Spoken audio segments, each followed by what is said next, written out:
तमसो मृत्योर्मामृतंगमय। ओम शांति शांति शांति।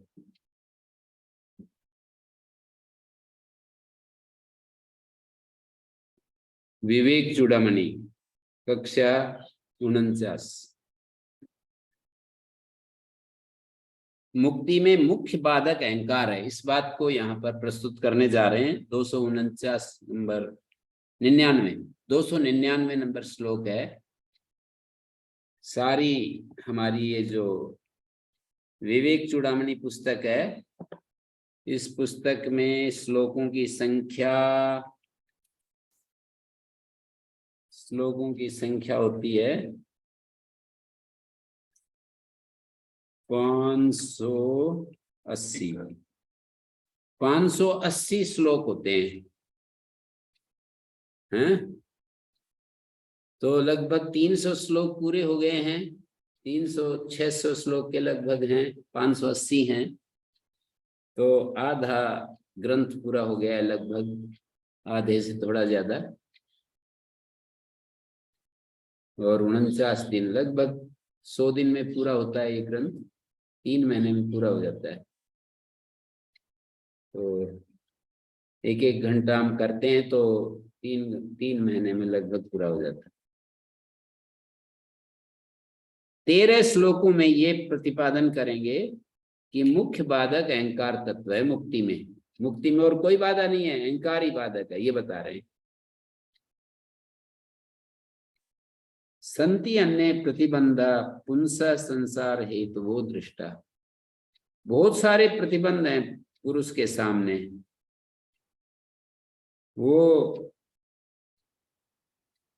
उनमें सब में तेसाम एकम मूलम, उनमें सब में मूल रूप में एक प्रथम विकार जो अहंकार है, वो पहला प्रथम कारण है। प्रथम विकार अहंकार है। 1-2 बंधन नहीं है, ज्ञान के अनेक प्रतिबंध हैं। 1-2 बंधन नहीं है, अनेक बंधन है, ऐसे कह रहे हैं।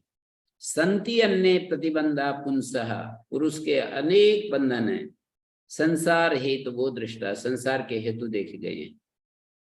तेसाम एकम मूलम, उनमें उन सब का एक मूल बंधन है अहंकार, प्रथम विकार है जो। तो अहंकार से अन्य बहुत सारे बंधन है, जैसे राग द्वेष भय, ये सब बंधन है। ईर्ष्या माया मोह, ये सब बंधन ही है। राग द्वेष संसार प्राप्ति के अनेक हेतु हैं, तो वे आत्मज्ञान को उत्पन्न नहीं होने देते, ऐसा देखा जाता है। तो उन सब में अविद्या का जो पहला विकार है अहंकार, या प्रकृति का माया का जो पहला विकार है अहंकार, सत्व रजस तमसाम साम्यावस्था प्रकृति। प्रकृति क्या होती है? सत्व रजस तमस की साम्यावस्था कहलाती है। सत्व रज तम, इन तीनों की जो साम्यावस्था है वो प्रकृति कहलाती है। ठीक है। सत्व रजस तमसाम साम्यावस्था प्रकृति। प्रकृतिर सत्व रजस तमसाम साम्यावस्था प्रकृति। प्रकृतिर अहंकार, अहंकारात् पंच तन्मात्राणि उभयम इंद्रियम, ऐसा दिया है। सांख्य की प्रक्रिया में सत्व रजस तमस की साम्यावस्था प्रकृति होती है। प्रकृति से अहंकार होता है, अहंकार से पंच तन्मात्राएं, उभयम इंद्रियम, मतलब 16 चीजें अहंकार के विकार हैं। अहंकार से उत्पन्न होने वाली 16 चीजें बताई। 5 ज्ञानेंद्रियां, 5 कर्मेंद्रियां, मन और 5 तन्मात्र, और तन्मात्रों से 5 स्थूलभूत। ऐसी प्रक्रिया दिखाई है वहां पर। तो यहां बता रहे हैं प्रकृति का जो पहला विकार है वो अहंकार है। ये अहंकार मुख्य बंधन है, सारे विकारों का मूल है। माने राग द्वेष का भी अहंकार मूल है। प्रकृति अज्ञान अविद्या, वो तो कार्य रूप में प्रकट नहीं होती, वो कारण रूप है। जब हमारे भीतर अज्ञान होता है तो फिर अहंकार भी होता है, और अहंकार होता है तो राग द्वेष भी होता है, भय भी होता है, ईर्ष्या होती है, और अशुद्ध कर्म होते हैं। हमारी जो जीवन की धारा है वो मतलब सुख की रुचि में बहने लगती है। सुख की रुचि में फिर कुछ कुछ करने लगता है उल्टा पुल्टा, शास्त्र मर्यादा को भी तोड़ने लगता है सुख की रुचि में, और सुख की रुचि में फिर उच्छृंखल हो जाता है। सुख की रुचि में आदमी जो है सारे बांध तोड़ देता है, हिंसा परायण भी हो जाता है, लोभ परायण हो जाता है, और कामासक्त हो जाता है। ये सारी चीजें इसमें आ जाती है। फिर अहंकार हो गया, तो अहंकार के बाद सुख की रुचि यदि पैदा हो गई ना, तो फिर सारी चीजें अपने आप आ जाएंगी। ओम आचार्य जी, जी, महत तत्व मन को ही कहेंगे या अलग से इसको कुछ माने? समष्टि बुद्धि को कहते हैं। ठीक। समष्टि बुद्धि जो सारी बुद्धियां जिसमें कनेक्ट हैं। एक एक व्यष्टि बुद्धि होती है, एक समष्टि बुद्धि। समष्टि जो बुद्धि है, सारी बुद्धियां जहाँ कनेक्ट हो रही हैं, उसको महत कहते हैं। गुरुजी, हिरण्यगर्भ, वेदांत की भाषा में उसको हिरण्यगर्भ कहते हैं, महत को। गुरुजी, हाँ, है तो वो भी विकार ही ना, वो अहंकार से पहले आता है। जब प्रकृति है, प्रकृति के बाद महत गिनते हैं ना, जी जी, तो महत भी विकार ही है। हाँ, महत उसका कार्य है, ठीक है, वो भी विकार है। पर ये जो जैसे मैं हूं, ये है महत। मैं ऐसा हूं, मैं वैसा हूं, ये है अहंकार। मैं और हूं के बीच में जो आ जाता है वो अहंकार, और मैं हूं इतना मात्र जो है वो, उसको हम कह सकते हैं महत। जी,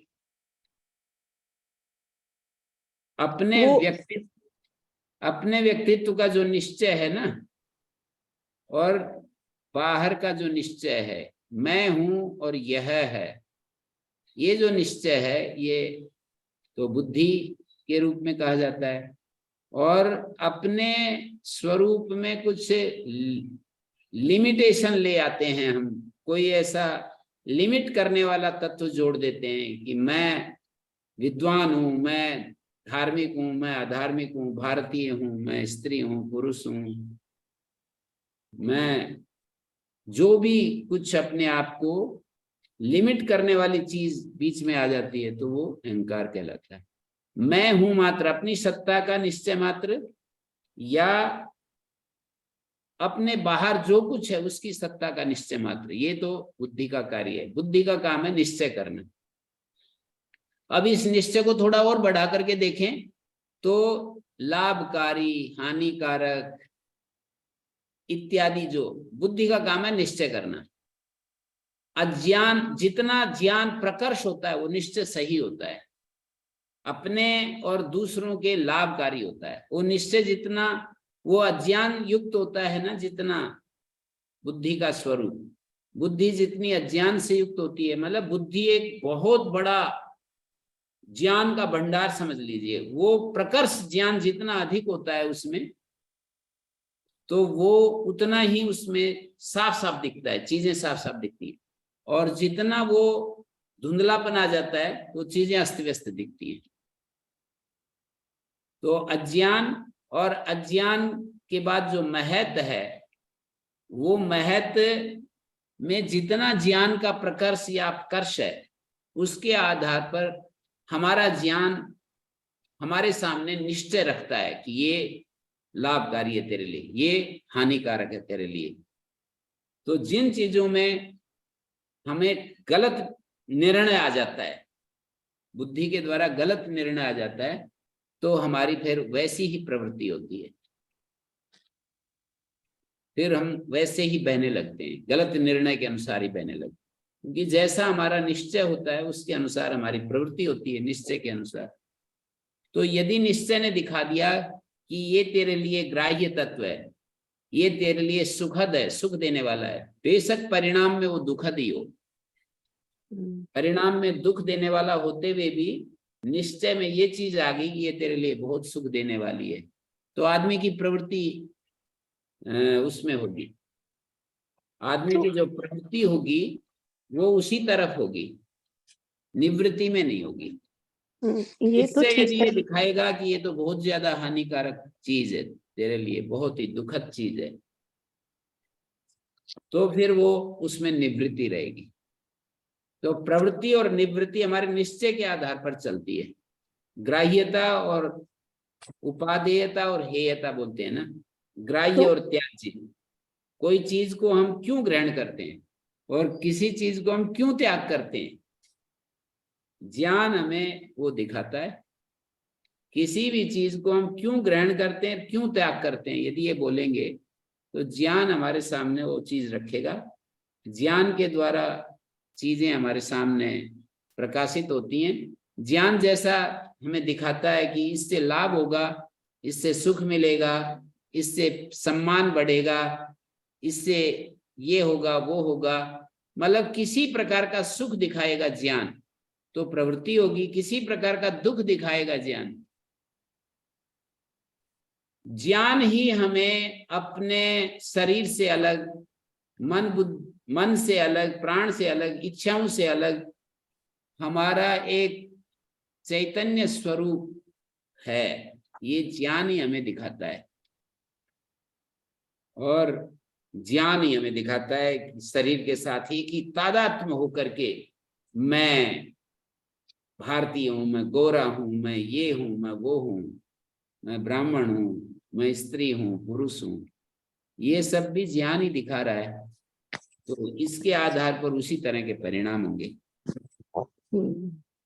तो बुद्धि में भी जब हम निश्चय करते हैं तो वो अपने लिए करते हैं, मैं के लिए करते हैं, तो अहंकार का अंश तो आ ही गया ना तब निश्चय करने वक्त भी कि ये मेरे लिए ठीक है, ये मेरे लिए। वो तो फिर आगे मिले हुए हैं ना, ये एक प्रकार का चोखटा है, उसको ऐसा कोई नहीं है हमारे भीतर कि ये तो अहंकार का तत्व बैठा है मेरे भीतर, ढूंढ ढूंढ करके हम देखें कि एक कोने में ये अहंकार है और इस कोने में ये बुद्धि है, इस कोने में चित्त है, इस कोने में मन है।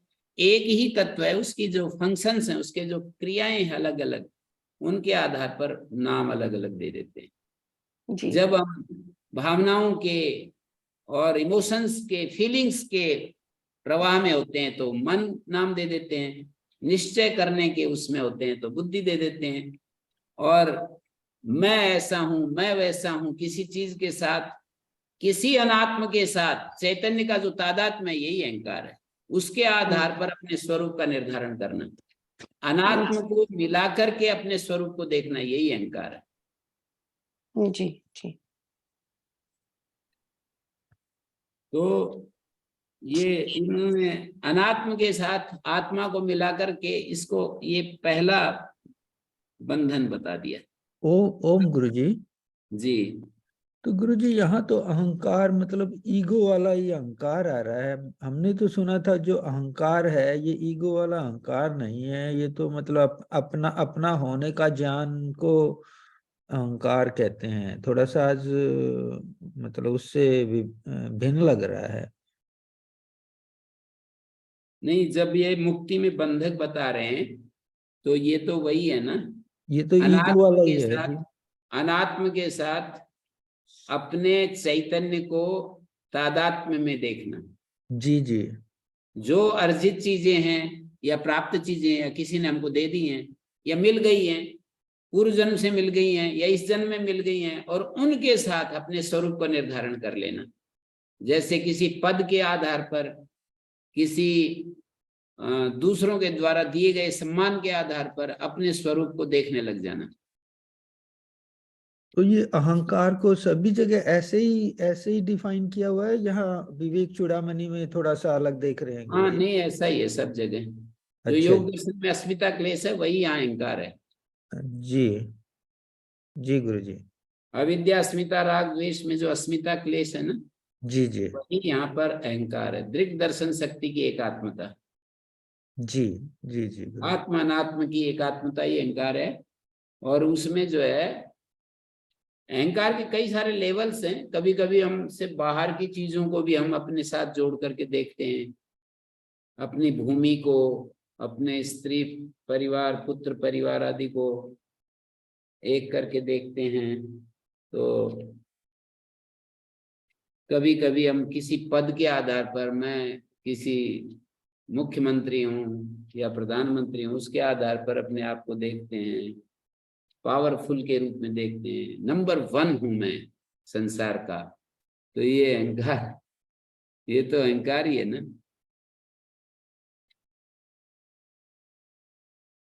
फिर ये पूछते थे मेरे को वहां पतंजलि में रहते कि स्वाभिमान और अभिमान में क्या अंतर है, बहुत ज्यादा प्रश्न आता रहता था। तो अब चूंकि वो पतंजलि का एक संस्था बनी हुई है, भारत स्वाभिमान जैसे बोलते हैं, तो उसके लिए फिर ऐसा कहना पड़ता है कि हम व्यावहारिक धरातल पर, सामाजिक रूप है वो एक संगठन, और उस संगठन में स्वाभिमान का ये होता है कि अपने ऋषियों की अस्मिता का अनुभव करना, जिससे कि हमारे में हीन भावना ना आए, और अपने आप को, अभिमान जो है दूसरों को नीचा दिखाने के लिए कहता है, दूसरों को नीचा दिखाने में प्रयुक्त होता है। और स्वाभिमान अपने अतीत के गौरव को या वर्तमान के सामर्थ्य को अनुभव करने की बात है, ऐसे मैं उसको व्याख्या करता था। स्वाभिमान मानी अपने अतीत के गौरव के आधार पर अपने अंदर जो हीन भावना, विषाद आदि आते हैं, उसको हटाने के लिए जो हम एक अनुभव करते हैं, एक तत्व का, एक ज्ञान का अनुभव करते हैं, अपने मानी अपने अंदर एक गौरव का भाव किए बिना हम इस दुनिया में प्रगति के पथ पर बढ़ नहीं सकते। और वो भी कहते हैं ना, जीवन विद्या संस्था में भी ये समझाया जाता है कि सम्मान पूर्वक जीना। तो सम्मान पूर्वक जीने का मतलब यही होता है, मतलब अपने को ऐसे कोई काम न करना जिससे कि हमें गिल्ट फील हो, हमें किसी प्रकार का अपराध बोध महसूस हो। ये सम्मान पूर्वक जीना है। सम्मान पूर्वक जीने का ये अर्थ नहीं है कि हमें बड़े बड़े काम करके दुनिया का वो पुरस्कार लेना है और उससे दूसरे हमारे को सम्मान देंगे तब हम सम्मान पूर्वक जीने की बात नहीं है। सम्मान पूर्वक मतलब अपने भीतर अपने आत्मा के गौरव को अनुभव करना, शरीर से अलग अपने आत्म गौरव को अनुभव करना, वही स्वाभिमान है। वही यहाँ स्वाभिमान शब्द से कहा जाता है अपने पतंजलि योग पीठ में। जो जीवन विद्या में सम्मान पूर्वक जीना, यही स्वाभिमान है।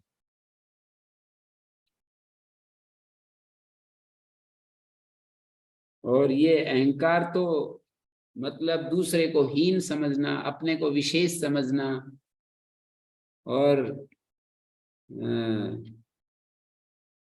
मतलब अहंकार में विभाजन तत्व ज्यादा ही आ जाता है, विभाजक तत्व।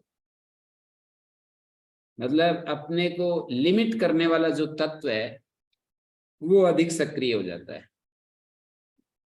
मैं ऐसा हूं इसका मतलब इसके अलावा मैं और कुछ नहीं हूं। तो इसमें जितनी उदारता आ जाती है तो वही स्वाभिमान की तरफ बढ़ जाते हैं। और जितना लिमिट, वो जो वाइडनेस है वो जितनी कम होती जाती है, वही अभिमान का रूप धारण कर लेती है। अभिमान को यदि हम बढ़ाते बढ़ाते सर्व में पहुंचा दें, सर्व में पहुंचा दें, सारे ही रूप मेरे रूप हैं और भगवान मेरे अंदर वास कर रहा है, तो ये हम स्वाभिमान कह सकते हैं इसको। और दूसरों से अलग अपने को सीमित कर दें, ये इस तरह से देखा जा सकता है। तो व्यक्ति जब शरीर आदि में अहम भाव करता है तो उसकी रक्षा आदि के लिए किसी से राग करेगा, किसी से द्वेष करेगा। सुसुप्ति में अहंकार लीन हो जाता है, ये भी बार बार कही जाती है। तो राग द्वेष आदि कुछ नहीं रहते, अहंकार नहीं रहता है तो राग द्वेष भी नहीं रहते सुसुप्ति में। जागृत और स्वप्न में अहम भाव रहता है तो वहां राग द्वेष भी रहते हैं।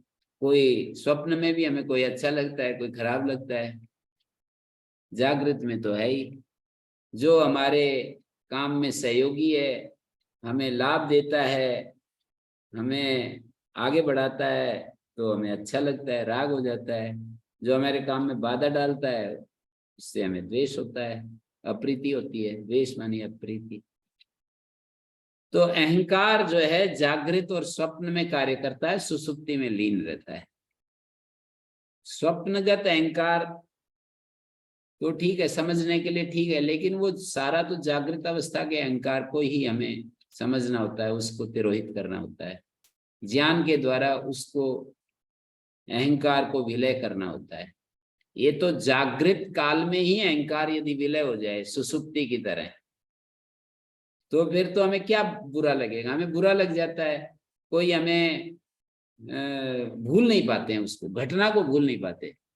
बच्चे में अहंकार कम होता है इसलिए भूल जाता है। देखा होगा आपने कि उसको हम पिटाई कर दें और कुछ कुछ बोल दें, फिर भी वो थोड़ी देर बाद यदि हम उसको ठीक से बात करने लग जाएं तब तक भूल जाता है। उस छोटे बालक कहाँ याद रखते हैं कि, और बड़े तो एक बार कह दिया तो सारी जिंदगी भी नहीं भूलता है।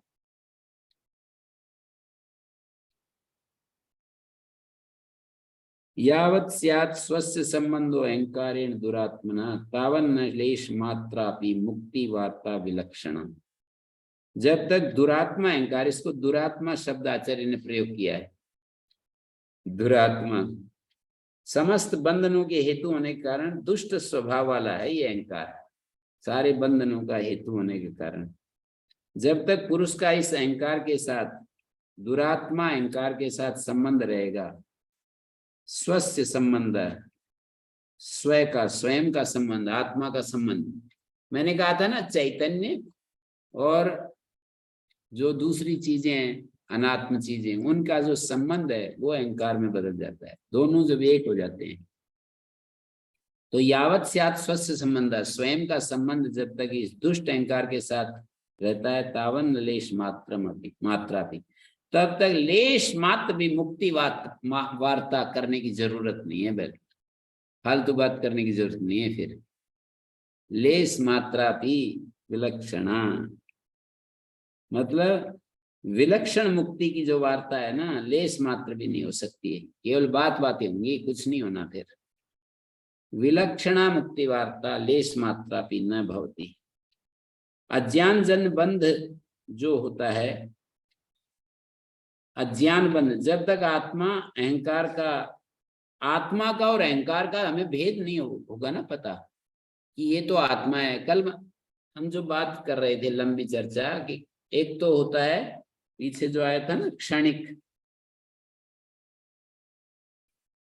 ये शब्द आया था ना कि क्षणिकस्य अहमादि, क्षणिक अहमादि होता है, और एक हमारे भीतर आत्म तत्व है, शाश्वत अहम है। एक शाश्वत अहम है, उसको आत्मा कहते हैं, और एक क्षणिक जो प्रतीतियां होती हैं, मैं ऐसा हूं, मैं वैसा। इसी तरह यहाँ भी ये समझने की बात है कि आत्मा और अहंकार का भेद जब तक हमें पता नहीं चलेगा ना, तो अज्ञान जन बंध का जो विरोधी है, अज्ञान जन्य बंध की विरोधी नित्य निरंतर निरतिशय सुख स्वरूप जो विलक्षण मुक्ति है, अज्ञान जन्य बंध की विरोधी ये जो विलक्षण मुक्ति है, कौन सी?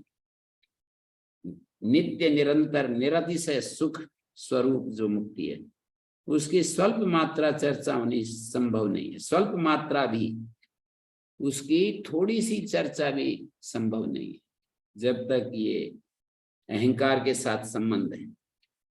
सारे बंधनों के मूलभूत अहंकार से पुरुष कभी भी मुक्ति को प्राप्त कर नहीं सकता। मतलब एक म्यान में दो तलवार नहीं रहती है, ये प्रसिद्ध कहावत है। म्यान होती है ना, कवर होता है तलवार रखने का, उसमें दो आप डाल के देखना, यदि डल जाए तो दो तलवार नहीं डलेंगी।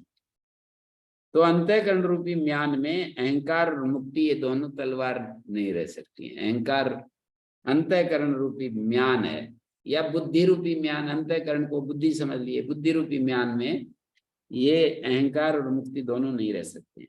तो अनर्थों के मूल का हेतु अहंकार है, और उसका समूल नाश करके मुक्ति रूपी आनंद निरति से सुख है उसमें मग्न हो जाओ, कहना ये चाह रहे हैं।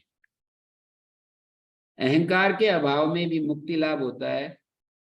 अहंकार के अभाव में ही मुक्ति लाभ होता है, ही भी नहीं, ही अहंकार के अभाव में ही मुक्ति लाभ होता है। इसको भाष्य इसको कह रहे हैं आगे आचार्य, अहंकार ग्रहान मुक्त स्वरूपम उपपद्यते चंद्रवत विमला पूर्ण सदानंदा स्वयं प्रभा।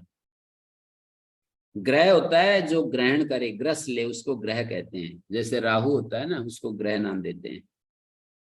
ग्रसन क्रिया करे उसको ग्रह कहते हैं। अहंकार जो है ये ग्रह के रूप में, राहु के रूप में है। अहंकार रूपी ग्रह से मुक्त हुआ स्वरूप जो है ना, अहंकार रूपी राहु ने आत्मा के यथार्थ स्वरूप को ग्रसित कर लिया। जैसे चंद्रमा और राहु की बात है, चंद्रवत विमला पूर्ण। राहु जब चंद्रमा को छोड़ देता है तो विमल चंद्रमा हमारे सामने प्रकट हो जाता है, और जब तक राहु उसको ग्रस लेता है तो काला काला दिखाई देता है। मतलब वो जो चंद्र ग्रहण होता है ना, जैसे, तो राहु ऐसा समझने के लिए ऐसा बोलना पड़ेगा कि जब चंद्र ग्रहण होता है तो चंद्र को राहु निगल लेता है, ग्रहण कर लेता है, तो काला काला दिखता है। तो वही बात कह रहे हैं।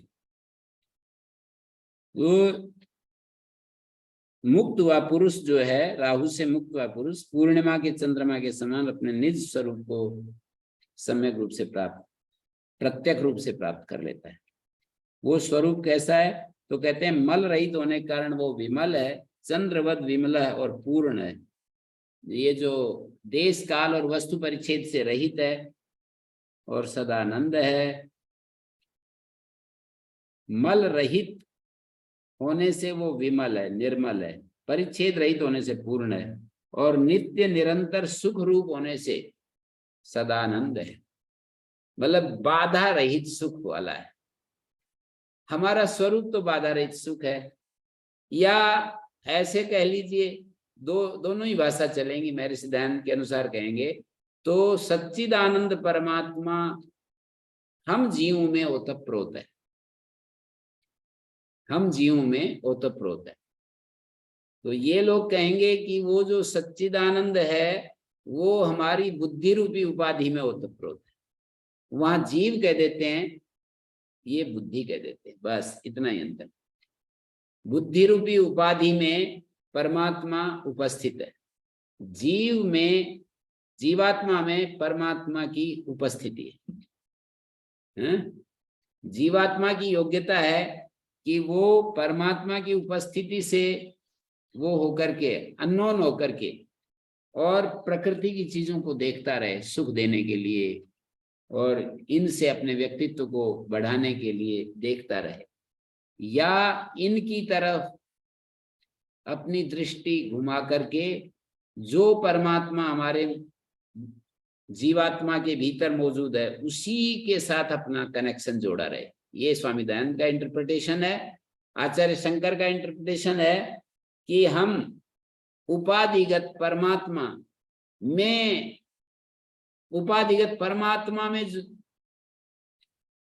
ये कहना चाहिए उपाधिगत परमात्मा ही हमारा स्वरूप है, और वो जो है ना उस स्वरूप में हमें रहना है। उपाधि से किनारा करके, उपाधि से किनारा करके वो जो हमारा वास्तविक स्वरूप है उस स्वरूप में रहना है। ये यहाँ की इंटरप्रिटेशन है। कोई फर्क नहीं पड़ेगा, साधना की प्रणाली में कोई ऐसा फर्क नहीं पड़ेगा। बहस करने के लिए, विचार करने के लिए तो मसाला मिल जाएगा, पर स्थिति में कोई अंतर नहीं आएगा।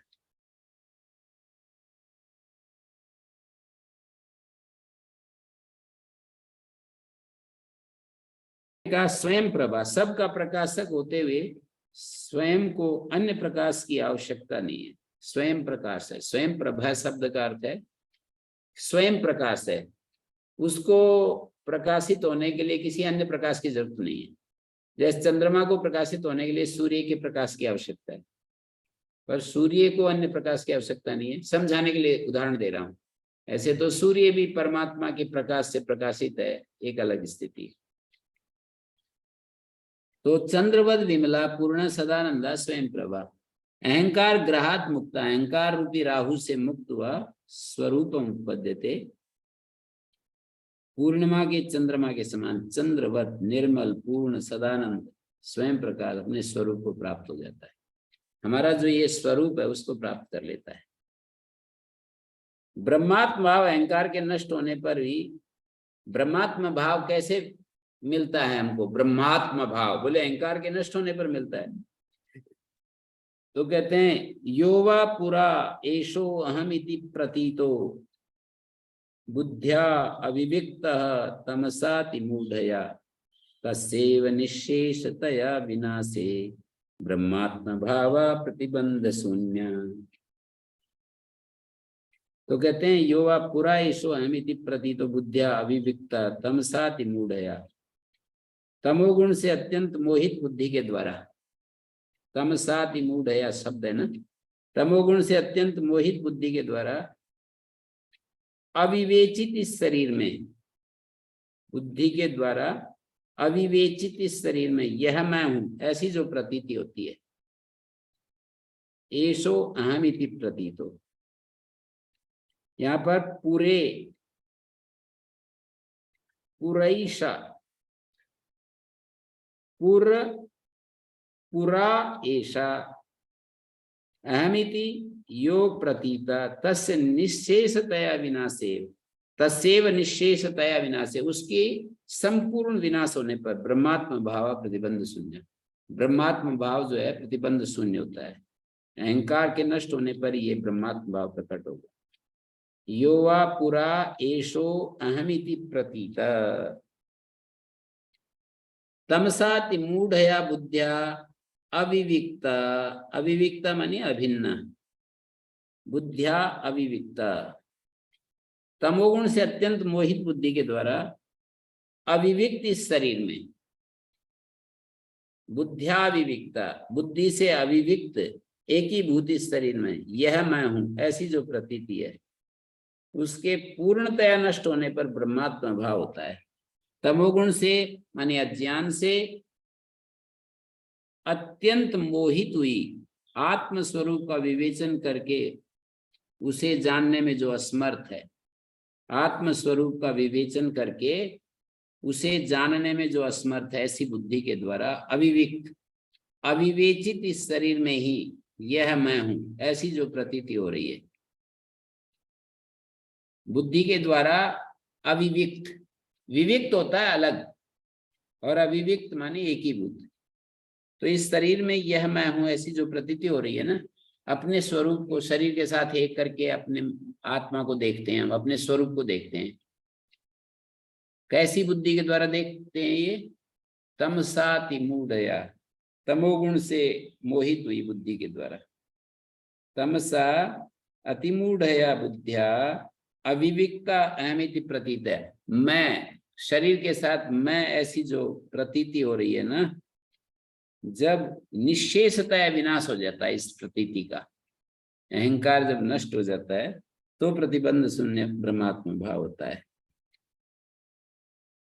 तो अहमिति प्रतीतो यो वा, यो वही,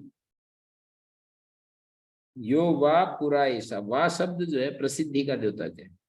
आत्मा को शरीर से परिच्छिन्न मानने रूप से जो भ्रांति है, आत्मा को हम शरीर से परिच्छिन्न रूप में जो मानने लगते हैं ना, यही भ्रांति है। और उसका निश्चेष रूप से पूर्ण रूप से विनाश होने पर ब्रह्म और आत्मा का एकात्म भाव रूप मुक्ति प्रतिबंध से रहित हो जाती है। साधक ब्रह्मात्म भाव को निर्बाध रूप से प्राप्त हो जाता है। तो यदि ऐसा नहीं होगा तो विपरीत भावना आदि प्रतिबंधों के रहने पर जो अपरिच्छिन्न ब्रह्मात्म भाव है वो प्राप्त नहीं होगा। विपरीत भावना क्या है? अपने शरीर को अपना स्वरूप समझना। तो प्रतिबंध से रहित होने पर ही ब्रह्मात्म भाव रूप मुक्ति प्राप्त होती है। तो इस अहंकार रूपी प्रतिबंध को नष्ट कर दो, शिष्य को कह रहे हैं गुरु। यो वा पुरैषा, पुर, यो वा पुरैषा, यो वा पुरा एषो अहम, मतलब पहले, ज्ञान होने से पहले जो ये अविविक्त बोध होता है ना शरीर के साथ, उसका नाश होने पर ब्रह्मात्म भाव चलता है। उस अहंकार का नाश कैसे हो, तो इसको एक रूपक से समझाना चाह रहे हैं। ब्रह्मानंद निधि महाबलवता अहंकार घोराहिना संवेष्टात्मनिरक्षते गुणमयी चंड स्त्रीभिर्मस्तकै विज्ञानाख्य महासीना द्युतिमता विच्छिद्य शीर्षत्रयम् निर्मूल्याहिमिमं निधिं सुखकरं धीरोऽनुभोक्तुं क्षमा। ब्रह्मानंद निधि महाबलवता अहंकार घोराहिना, ये ब्रह्मानंद जो खजाना है हमारे भीतर, ब्रह्मानंद का खजाना भरा पड़ा है। महाखजाना ब्रह्मानंद का हम सब के भीतर है, एक एक मनुष्य के भीतर है, हर चीज के अंदर है। पर दूसरी चीजें चाहें तो भी उस खजाने का अनुभव नहीं कर सकते। पर मनुष्य को ये सामर्थ्य प्राप्त है कि अपने उस खजाने का अनुभव कर सकते, मनुष्य केवल। तो ब्रह्मानंद निधि महाबलवता अहंकार घोरासीना, ये ब्रह्मानंद निधि अहंकार रूपी महाभयंकर सर्प, अहंकार रूपी घोर भयंकर जो सर्प है, महाबलवता महाभयंकर सर्प ने अपने 3 गुणों से, प्रचंड 3 मस्तकों के द्वारा, 3 गुणों से युक्त जो प्रचंड 3 मस्तक हैं, संवेष्ट आत्मनि रक्षते गुणमयी चंडई त्रिभी मस्तकई, 3 जो मस्तक हैं उसके 3 फण हैं, उसके गुणमयी प्रचंड 3 जो ये है ना, ये उसके फण मस्तक, उनसे लपेट करके आत्मा को रख रहा है, रक्षते रख रहा है। मतलब ये जो अहंकार रूपी महाबलवान सर्प है ना, अपने 3 सत्व रज और तम रूपी इन 3 गुणों से आत्मा को लपेट कर रख रहा है। उस सर्प ने आत्मा को अपने फणों में लपेटा हुआ है, तो अहंकार रूपी सर्प ने इसको लपेटा हुआ है। ये कहा प्रचंड 3 मस्तकों के द्वारा आविष्टित करके छिपा रखा है, 3 गुणों से। रक्षते माने रखा हुआ है, माने उसको छिपा रखा है। विज्ञानाख्य महासीना द्युतिमता शीर्षक त्रयम् विच्छिद्य, कहते हैं विज्ञान रूप महा चमचमाती तलवार के द्वारा, ज्ञान रूपी तलवार के द्वारा उन 3 सिरों को काटकर, शीर्षक त्रयम्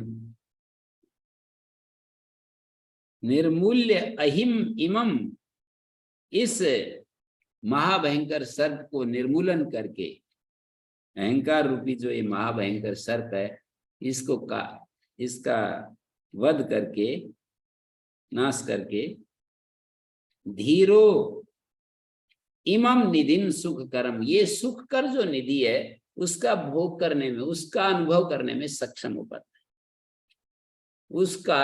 उसको फील करने में, उसको अनुभव करने में सक्षम हो पाता है।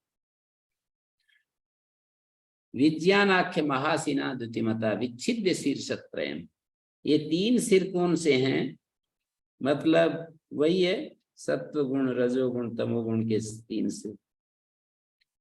तो ये रूपक की कल्पना करके समझा है। ब्रह्मानंद की निधि है, संपत्ति है, स्वर्ग आदि निधि के समान। और ये अहंकार रूपी भयानक सर्प जो है ना, जैसे कि विषय रूपी, इसको जो भी सर्प को बढ़ाने के लिए जो भी अच्छी अच्छी चीजें मिलती हैं, विषय रूपी रस पान करके खूब बढ़ गया है, विषयों का रस, विषय रूपी विष का पान करने से, कहते हैं ना कि ये तो सर्प जो होते हैं वो वायु में विष को ग्रहण करते रहते, खींचते रहते हैं। तो अहंकार रूपी भयानक सर्प सत्व रज और तम नामक प्रचंड मस्तक के द्वारा आत्मा को आवेष्टित करके उसको छिपा लिया है। तो अब मतलब कोई अब और ब्रह्मानंद का अनुभव करने में सक्षम नहीं हो सकता। उसने, अहंकार ने छिपा लिया ब्रह्मानंद को। अब कोई ब्रह्मानंद का अनुभव नहीं कर पाएगा जब तक ये नहीं छोड़ेगा। ये अहंकार रूपी सर्प जो ब्रह्मानंद को लपेट कर रख लिया ना, तो ये जब तक छोड़ेगा नहीं तब तक उसका अनुभव नहीं हो सकता। धन के ऊपर यदि भयानक सर्प बैठा हो तो उस धन का कौन स्पर्श करेगा? धन के ऊपर कुंडली मार के बैठ जाए कोई सांप तो कौन जाएगा अब उसके पास? भयंकर सर्प हो कि दूर से ही श्वास लेते ही आदमी उसके मुंह में चला जाए। ऐसे होते हैं ना अजगर वगैरह बहुत सारे, कि एक बार श्वास लेते हैं जोर से और बंदर के बंदर उसके बीच में चले जाते हैं खींचते हुए। कितना चंचल होता है ये बंदर। नजदीक में चला गया ना तो बिल्कुल वो श्वास खींचेगा और उसके भीतर ही आ जाता है। तो ऐसे कह रहे हैं, धन के ऊपर यदि ये सर्प बैठा है तो धन का स्पर्श कैसे कर सकता है कोई?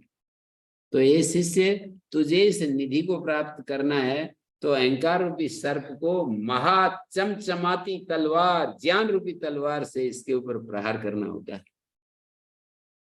दीर्घ काल तक निधिध्यासन करने से जो उत्पन्न जो आत्मा की अनुभूति है वो विज्ञान शब्द से यहाँ पर कहा गया है। विज्ञानाख्य महासिना, विज्ञान रूपी महातलवार कौन सी है? निरंतर जो निधिध्यासन करते करते जो हमारे अंदर बुद्धि पैदा होती उसको विज्ञानाख्य महानिषिद्ध। निरंतर परमात्मा का ध्यान करते करते जो बुद्धि पैदा होती है ना, उसको कह रहे हैं। तो अहंकार के सत्व रज तम नामक जो 3 मस्तक हैं उनको काटकर अहंकार रूपी सर्प को मूल सहित नष्ट करके अहंकार रूपी सर्प उस ब्रह्मानंद नामक निधि को जितेंद्रिय धीर पुरुष उपयोग करने में समर्थ होते हैं। धीर को वो होते हैं धीर, विकार हेतु सति न विक्रियन्ते ऐसाम चेतांसि तैव धीरा। विकार का हेतु उपस्थित होने पर जिनके मन में थोड़ा भी परिवर्तन नहीं होता है उनको धीर कहते हैं। तो उस सुखकर निधि को भोग करने में सक्षम होते हैं। अब ये आगे यावद्वा, इसी कथन को और समझा रहे हैं। यावद्वा यत्किंचित विष दोष स्फूर्तिरस्ति चेत देहे कथमारोग्याय भवेत् तद्वत् अहंतापि योगिनो मुक्त्यै। शरीर में थोड़ी मात्रा भी विष का प्रभाव है ना, यावद्वा यत्किंचित विष दोष स्फूर्तिरस्ति चेत देहे। विष दोष का स्फुरणा यदि हमारे देह में बनी हुई है, विष दोष स्फूर्तिरस्ति चेत देहे, वो स्वस्थ कैसे रह सकता है? कथम आरोग्याय भवेत्, वो व्यक्ति आरोग्य कैसे, मतलब स्वस्थ की कल्पना कैसे कर सकते हैं? वो स्वस्थ कैसे हो सकता है यदि विष का थोड़ी मात्रा भी हमारे शरीर में बनी हुई है?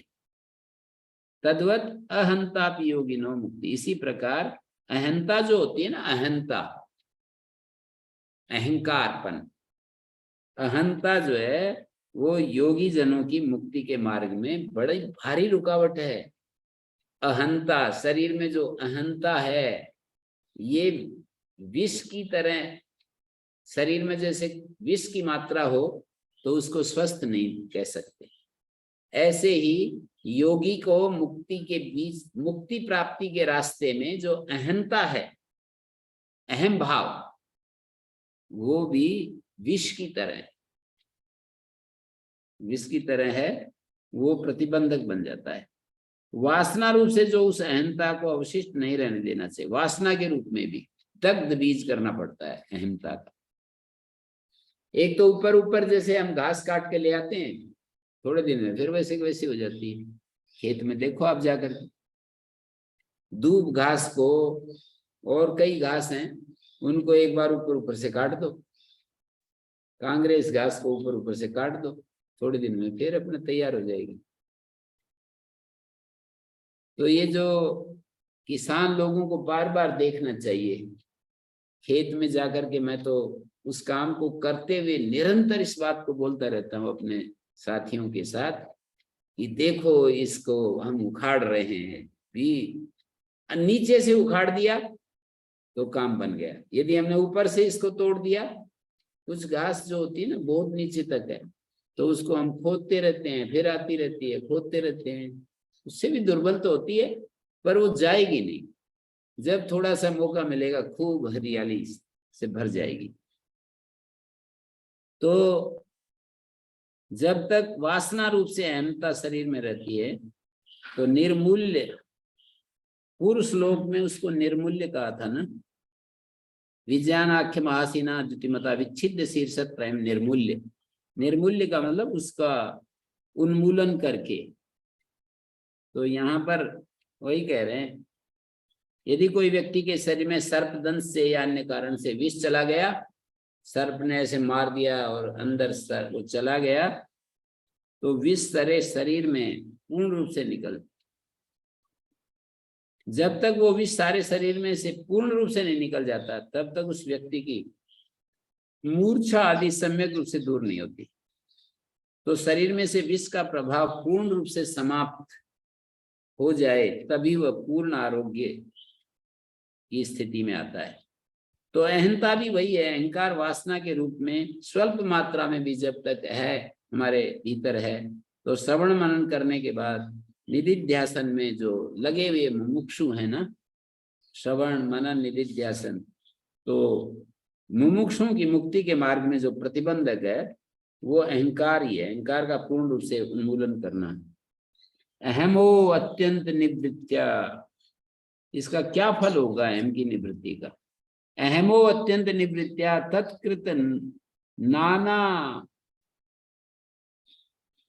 नाना विकल्प संहृत्या प्रत्यक्त्व विवेकादयम अहमस्मीति विन्दते तत्वम। अहंकार की पूर्णतया जो निवृत्ति है, अहमो अत्यंत निवृत्त्या, अहंकार की पूर्ण निवृत्ति से, और तत्कृत नाना विकल्प संहृत्या, अहंकार के द्वारा, तत्कृत माने अहंकार कृत, अहंकार के द्वारा किए नाना प्रकार के विकल्पों के नाश के द्वारा, अहंकार ने जो नाना प्रकार के विकल्प गढ़ लिए उनके नाश के द्वारा, विकल्प संहृत्या, संहार के द्वारा, प्रत्यक्त्व विवेकात्, प्रत्यक्त्व के विवेक से, प्रत्यक्ष तत्व के विवेक से, प्रत्यक्ष तत्व विवेकात्, प्रत्यक्ष तत्व के विवेक से, यह आत्मा मैं हूं, अयम अहम अस्मि, ये मैं आत्मा हूं, इति विन्दते तत्वम, ऐसा तत्वबोध प्राप्त हो जाता है।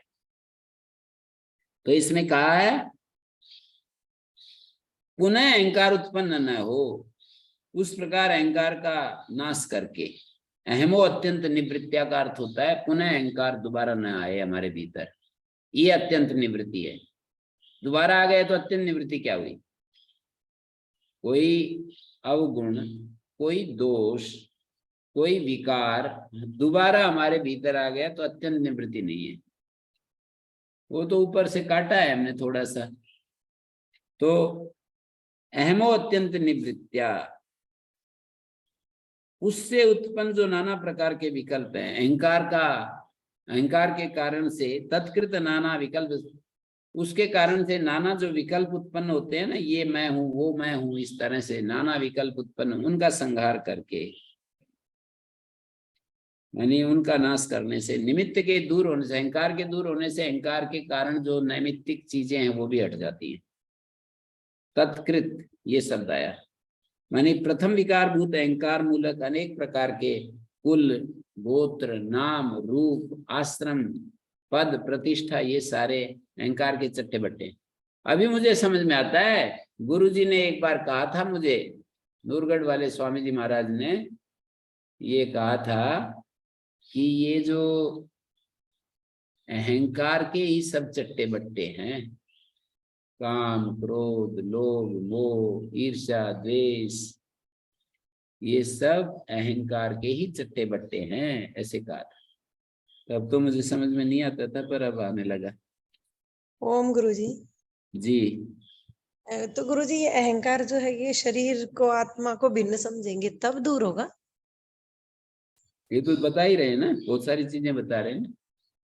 जी। यही तो प्रकरण चल रहा है कि अहंकार का नाश कैसे किया जाए। तो कुल गोत्र नाम रूप आश्रम आदि विविध जो कल्पनाएं हैं, उनके नाश के द्वारा सारी भ्रांतियों का जब निराश हो जाए, तो प्रत्येक तत्व का विवेक हो जाने से, कह रहे हैं ना, अहमो अत्यंत निवृत्त्या तत्कृत, अहंकार के द्वारा किए नाना विकल्प संगृत्या, जो अनेक अनेक विकल्प होते हैं ना, ये कुल गोत्र नाम रूप आश्रम आदि के साथ जो अपना तादात्म्य होता है, उसके नष्ट करके प्रत्येक तत्व विवेकात्, जो आत्म तत्व के विवेक से, अयम अहम अस्मिति विन्दते तत्वम, ये मैं शुद्ध, अहंकार और आत्मा के भेद को आपने समझ लिया। कल मैंने दो बातों पर ध्यान दिलाया था, क्षणिक अहमादि और जो शाश्वत अहम है। आज इन्हीं दो बातों को दूसरे रूप में कहा, एक तो अहंकार और एक आत्मा। हमारे भीतर ये दो तत्व हैं, अहंकार का नाश जब तक नहीं होगा आत्मा की अनुभूति नहीं हो सकती।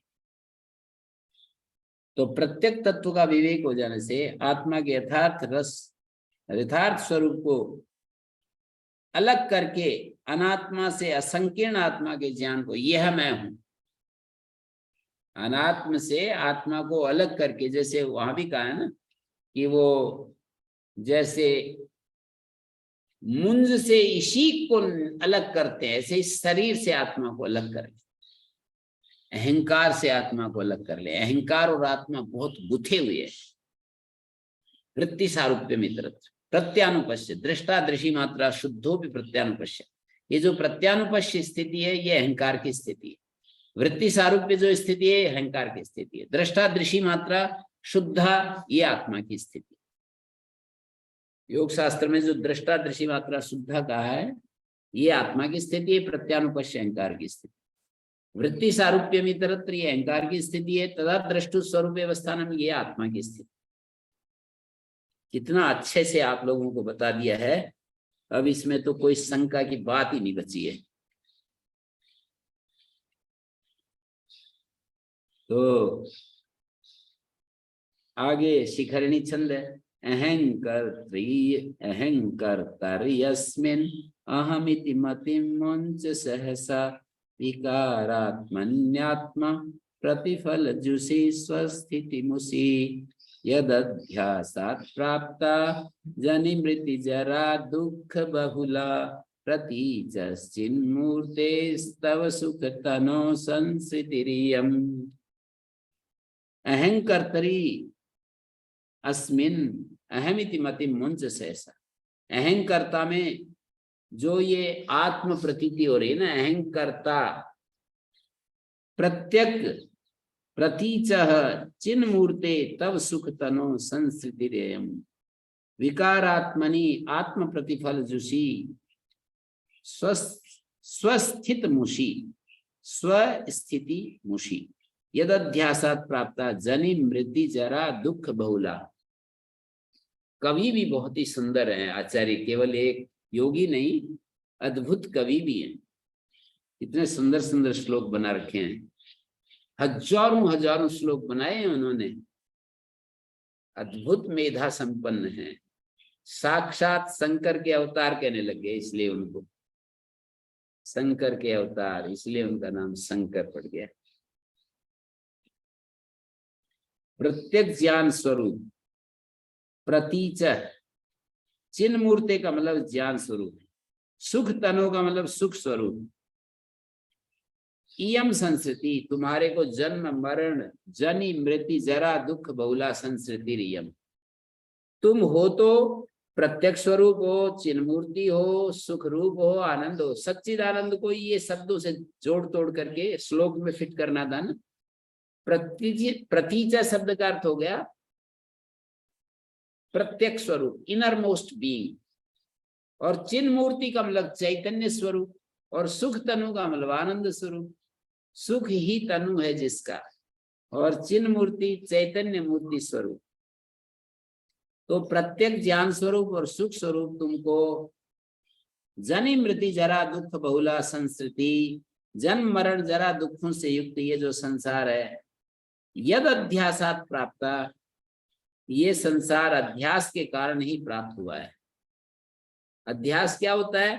योग दर्शन में जिसको एकात्मता कहा है ना, दृक् दर्शन शक्तियों एकात्मता, ये एकात्मता को अध्यास कहते हैं। दृक् शक्ति और दर्शन शक्ति की जो एकात्मता है, दृक् दर्शन शक्तियों एकात्मता, दृक् शक्ति और दर्शन शक्ति की जो एक रूपता है, एकात्मता है, उसको अध्यास कहते हैं। तो यद अध्यासात, जिसके अध्यास, ये संसार जो है ना, प्रत्येक ज्ञान स्वरूप सुख स्वरूप जन्म मरण जरा दुखों से युक्त ये संसार अध्यासात प्राप्ता इयम संस्कृति, जन्म मरण जरा दुखों से युक्त जो ये संसार अध्यास के कारण तुम्हें प्राप्त हुआ है, ये स्थिति संस्कृति, संसार, संस्कृति शब्द का अर्थ होता है संसार। इयम संस्कृति जो कि जन्म मरण जरा दुखों से बहुल है, उस आत्मा वो जिसके अध्यास से प्राप्त हुई है। आगे कहते हैं विकारात्मनि आत्म प्रतिफल जुसी, विकारात्मक आत्म प्रतिबिंब ग्राहक, आत्म प्रतिफल का मतलब आत्म प्रतिबिंब जुसी ग्राहक, विकारात्मनि आत्म प्रतिबिंब ग्राहक, स्वस्थिति मुशी, स्वयं के स्वरूप को छुपा देने वाला जो अहंकार है, अहंकर्त्री अस्मिन, अहंकार में यह मैं हूं ऐसी मति को शीघ्र छोड़ दे। अहंकर्त्री, अहंकर्ता, अहंकर्त्री मानी अहम करने वाला। कौन है वो अहम करने वाला? अहंकार। अहंकार को अहंकर्त्री कहा है सप्तमी के एकवचन में। अहंकर्ता, अहंकार, अहंकर्तरी सप्तमी में। अहंकर्त्री अस्मिन, इस अहंकार में अहमिति मति मुंच सहसा, सहसा अहम बुद्धि का त्याग कर दे। इस अहंकार को ही तूने अपना आत्मा समझ लिया, इसको छोड़ दे। विकारात्मनि आत्म प्रतिफल जुसी, ये तो विकार स्वरूप है अहंकार, आत्मा के प्रतिबिंब को पकड़ रहा है। ये आत्मा का जो चैतन्य है उसको ग्रहण करके और फिर ये सारा खेल खेल रहा है। आत्मा के चैतन्य, आत्मा का चैतन्य प्राप्त नहीं हो तो ये अहंकार तो जड़ पदार्थ है, ये क्या करेगा? तो आत्म प्रतिफल जुसी स्वस्थिति मुसी, ये अहंकार हमारी स्थिति का मोक्ष चुरा लेता है। ये अहंकार स्वस्थिति, हमारी जो स्थिति है, आत्म स्थिति है ना, उसको चुरा लेता है। सप्तमी का एक वचन है स्वस्थिति मुसी, अपनी स्थिति को चुरा लेने वाले इस अहंकार में जो अहमिति मतिम, इस मैं बुद्धि को, ये जो आत्म बुद्धि है, अहंकार में जो मति अहम मति है, इसको सहसा छोड़ दे। यह मैं हूं, अहमिति, यह मैं हूं ऐसी मति को शीघ्र छोड़ दे। तुम तो प्रत्येक आत्म स्वरूप हो, ज्ञान स्वरूप हो, तुम आनंद स्वरूप हो। प्रतीचा, प्रत्येक स्वरूप का मतलब तुम्हारी सत्ता का सबसे डीपेस्ट पार्ट जो है ना, वो आत्मा है। सरफेस तो ये शरीर दिखाई दे रहा है, पर इसके अंदर जाते जाओ जाते जाओ जाते जाओ, अत्यंत जो अंतिम कोर ऑफ द एग्जिस्टेंस, ये जो हमारा एग्जिस्टेंस का जो अंतिम धरातल है, वो है प्रतीक, तुम्हारा स्वरूप, ज्ञान स्वरूप है और आनंद घन है। ऐसे इसको, ऐसे इस अनात्मा से आत्म बुद्धि रूप भ्रम के कारण ही अनात्मा में ऐसे तुझे, इस प्रकार के तुझ अनात्मा में आत्म बुद्धि रूप भ्रम के कारण ये दिया है विकारात्मनि आत्म प्रतिफल जुसी, ऐसे तुम विकार स्वरूप, विकारात्मक आत्म प्रतिबिंब ग्राहक और स्वयं के स्वरूप को छुपा देने वाला जो ये अहंकार है, इसमें जो ये बुद्धि मैं बुद्धि कर रखे, इसको छोड़ दो। इसके कारण से ही यद अध्यासात, जिसके अध्यास से, अहंकार के अध्यास से ही जनी मृत्यु जरा दुख बहुला संस्कृति रियम प्राप्त है, ये संस्कृति प्राप्त हो रही है, ये संसार तुम्हें प्राप्त हो रहा है, इसको छोड़ दो।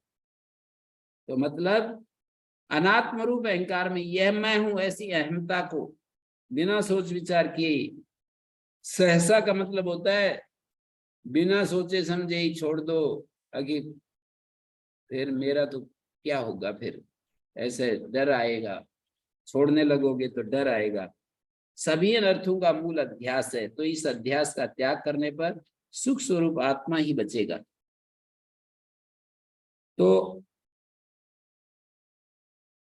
ये अर्थ बुद्धि में ठीक तरह से बैठ जाए तो गुरुदेव कृपा करके उपदेश देते चले जा रहे हैं, और ये जाएगा हमारा 13 श्लोक है ना, 13 का मतलब 212 तक।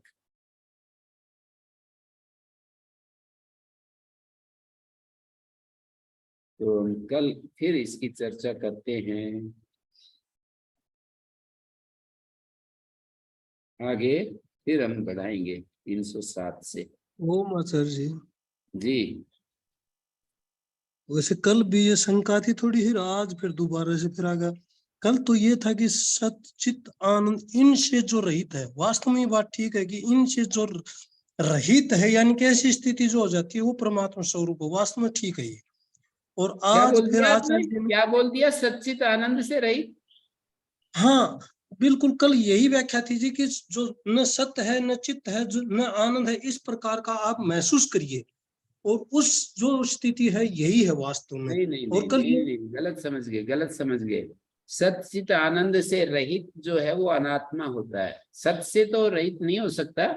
चित और आनंद से रहित जो है अनात्मा है। अनात्मा में भी सत्य तो है ही, अनात्मा में भी कल सत्य तो है ही। बात इतनी है कि जो क्षणिक प्रतीतियां हो रही है ना अपने आप को सत स्वरूप में, चित स्वरूप में, क्षण क्षण में जो प्रतीति हो रही है, उससे अलग जो एक शाश्वत सच्चित आनंद है। वो आप आपने 10 आप सेकंड के लिए जो कहा था ना, वो स्थिति वो मैं ये कहना कहना चाह रहा पूछना चाह हूँ, रहा हूँ। उसको मैं कहना चाह रहा हूँ कि हमारे भीतर क्षणिक अहम आदि प्रतीत हो रहा है, और एक शाश्वत अहम, शाश्वत जो सच्चिदानंद है ना, सच्चिदानंद तो हमारा स्वरूप है। ये कैसे आपने पकड़ लिया कि सच्चिदानंद से रही? सच्चिदानंद तो हमारा स्वरूप है। क्षणिक जो सच्चिदानंद की प्रतीतियां होती रहती है ना, जो आंशिक, जैसे आम खाया, पेड़ से पका हुआ आम खाया तो हमारे को जो प्रतीत होगा सुख, और जो हमें किसी को देखा और जो ज्ञान हुआ, तो ये क्षणिक प्रतीतियां हैं। इनसे अलग एक शाश्वत सच्चित आनंद स्वरूप हमारे भीतर उपस्थित है। वो वो 10 सच्चिदानंद, सेकंड के लिए आचार्य जी, जो 10 सेकंड के लिए आपने कहा था कि एक उसी बार के लिए 10 कह रहा सेकंड हूं 10 महसूस कर। सेकंड जो हम रहेंगे, वो सच्चिदानंद जो शाश्वत सच्चिदानंद है उसमें पहुंचेंगे हम। अच्छा जी, ये तो गलत समझ लिया था फिर मैंने तो, और मुखाज फिर ये, एक और कल क्षणिक भी निकल रहा है। सच्चिदानंद है और एक शाश्वत सच्चिदानंद है। दो सच्चिदानंद है ना, मतलब एक क्षण क्षण में सच्चित आनंद की अनुभूतियां होती हैं, सत्ता की भी क्षणिक अनुभूतियां होती हैं, चैतन्य की भी, आनंद की भी, सुख की भी। तो क्षणिक जो अनुभूतियां हैं, इनसे अलग जो शाश्वत सच्चित आनंद है ना, वो आत्मा है। क्षणिक सत्ता तो हर पदार्थ की है ही, इसलिए सत्यम ज्ञानम अनंतम ब्रह्म, ब्रह्म को बताते समय ये कहते हैं कि वो अनंत सत्य है, अनंत चैतन्य, अनंत आनंद है। अनंत वही होता है जो जिसकी उत्पत्ति और विनाश नहीं होता है, जो सदा रहता है, तीनों कालों में रहता है, उसको अनंत कहेंगे। तो ये जो ठीक है। ये जो हमारा अनंत सत चित आनंद है ना, वो जन्य नहीं है, वो कर्ण निरपेक्ष है। मैं ये भी बोल रहा था बार बार। और ये जो हाँ क्षणिक सच्चिदानंद है वो इंद्रिय सापेक्ष, इंद्रियों के आधार पर ये सच्चित आनंद प्रतीत होता है। और हाँ विषय, और ये भी आज जो विषय आया, अहंकार और आत्मा को अलग करके देखना, इसको जितना आप विचार करेंगे बहुत ही अच्छा विषय है, और उद्धार हो जाएगा हमारा। जो करेगा उसका उद्धार हो जाएगा। ठीक है। ओम गुरु जी, साधु चरण वंदन। जी जी।